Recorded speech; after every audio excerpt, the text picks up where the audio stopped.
Challenge Logo, épisode 4. Nous voici à l'épisode 4 de notre challenge de logo que j'avais lancé à ma communauté sur la création d'un logo sur le sujet Fast and Talk pour apprendre l'anglais en ligne et rapidement. Et j'ai reçu encore tout plein de projets. Donc aujourd'hui, on va voir dans cette vidéo 3 super projets que j'ai reçus. Donc on va commencer par le logo de Sophie. Merci Sophie pour ton logo. Alors malheureusement, tu n'as pas intégré l'image du drapeau de l'Angleterre. Et puis, je n'ai pas la police circulaire, donc ce n'est pas grave. On va y aller avec ça. Alors, super Sophie, bravo pour ton logo. Je trouve que ton logo est très simple, très sobre et ça, c'est déjà très bien. Tu as mis le mot fast un petit peu en oblique pour donner cette notion de rapidité. Et puis, tu as utilisé le bleu, le rouge et puis tu as mis la baseline dans une autre typo, un petit peu plus manuscrite.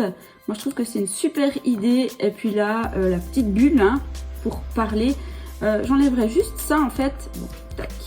J'enlèverai juste ces petits éléments-là qui finalement peut-être voulaient donner un petit peu plus de rapidité, mais plus un logo est simple et puis plus il va pouvoir durer dans le temps. Et imagine ce logo sur une carte de visite en tout petit ou n'importe où, vraiment il va pouvoir s'adapter partout parce que c'est un logo simple. Donc bravo Sophie pour ton logo, je n'ai pas grand chose à dire. Et voilà, c'était rapide pour toi Sophie. Continue comme ça, essaye de rendre tes logos toujours plus simples parce que tu verras que en fait plus c'est simple et puis mieux c'est. Deuxième logo que j'ai reçu de Lucie. Alors Lucie, c'est la même chose pour toi, je n'ai pas l'image du drapeau d'Angleterre. Donc si vous voulez intégrer des images dans Illustrator, vous allez dans la fenêtre lien et puis voilà, on voit ici que le drapeau anglais manque.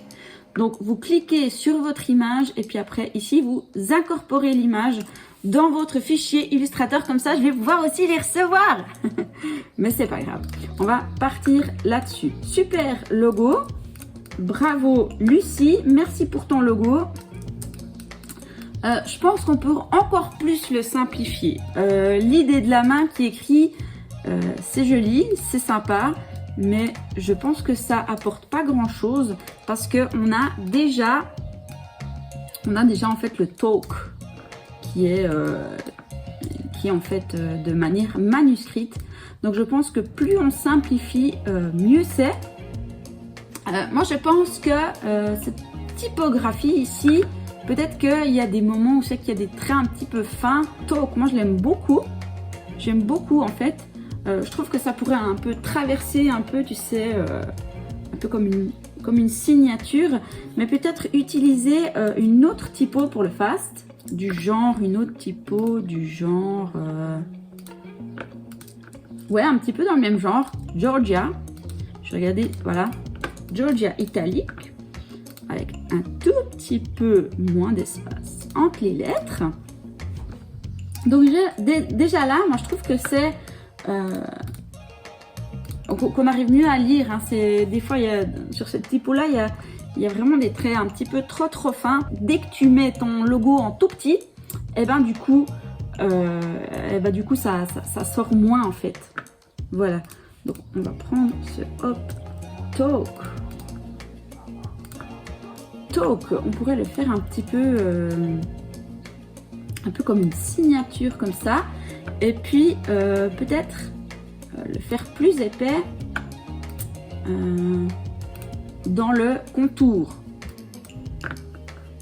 Genre on va rajouter une petite épaisseur, hop, genre comme ça.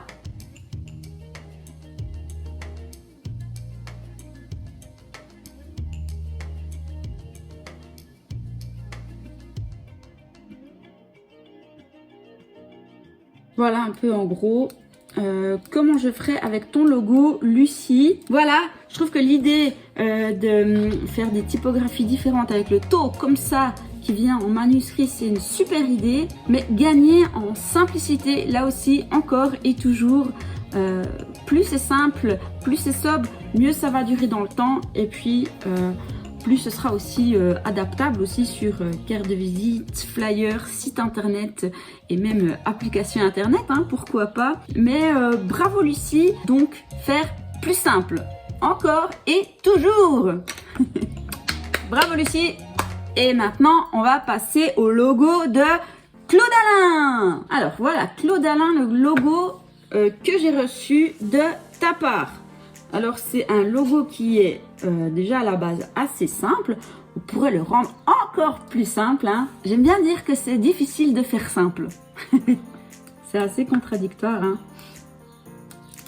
Alors, Claude Alain, merci pour ton logo. Je pense qu'on peut le simplifier encore plus. C'est sympa ces petites lignes, mais justement ça rajoute encore des détails.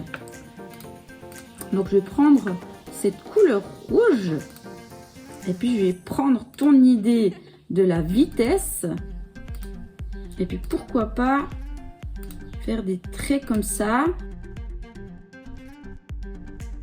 Pourquoi pas de faire le rond en rouge pour qu'il y ait un petit peu plus d'impact dans le logo pour qu'il ressorte plus. Je trouve que c'est dommage, il est sympa, peut-être qu'il pourrait ressortir plus. Bon, j'espère que je m'éloigne pas trop de ton idée, Claude Alain. Voilà, mais c'est ça l'idée en fait, c'est waouh, ça va tellement vite. On peut utiliser cette typo. Ce qu'il y a, c'est que ça fait trop, ok, j'écris, paf, puis je pose tel quel. Je pense qu'il faut un petit peu modifier, tu sais, un petit peu personnaliser, puis faire tout un travail là derrière, genre, tu vois, tu peux utiliser une autre couleur, par exemple, pour bien, au niveau de la lecture. Et puis peut-être, pourquoi pas, donner un sentiment de vitesse, hop, aux faces et aux talk. Du coup, comme ça va encore plus vite. Baseline, super la baseline. Je trouve qu'on gagne un petit peu en simplicité comme ça. Et puis, si on veut encore aller plus loin, on pourrait réutiliser, tu sais, cet élément-là dans la typo. Ça, c'est le top quand on peut un peu personnaliser des typos, tu sais. Pourquoi pas, hein? Les clients, ils aiment en fait quand c'est personnalisé.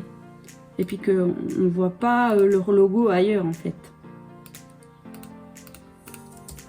C'est normal, ils veulent que leur logo soit unique.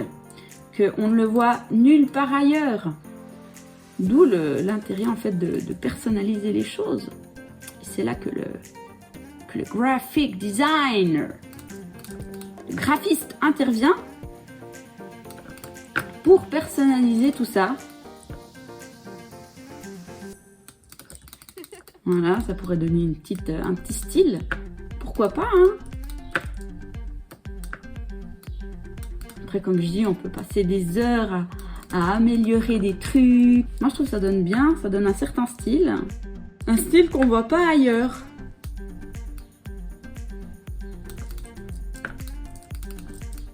Bah oui, parce que maintenant, il existe tellement d'images qu'on peut acheter, de typographie et tout.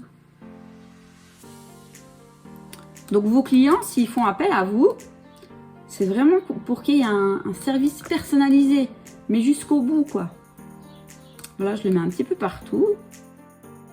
Mais voilà ce que je pourrais te dire, Claude Alain, c'est vraiment de personnaliser ta typographie, de faire un renvoi entre le pictogramme et puis la typographie, peut-être de donner un petit peu plus de punch.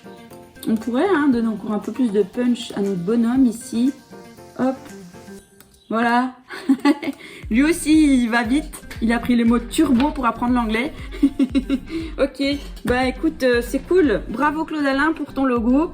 Donc voilà, peut-être donner un petit peu plus de style à ce que tu fais, mais bravo, moi je pense que je vais applaudir tous les participants. Et d'ailleurs, j'ai reçu d'autres logos en cours de route. c'est venu après le délai, mais c'est pas grave, je pense que je vais le faire dans le prochain épisode. Voilà, donc dans le prochain épisode, on va avoir encore d'autres logos pour Fast and Talk.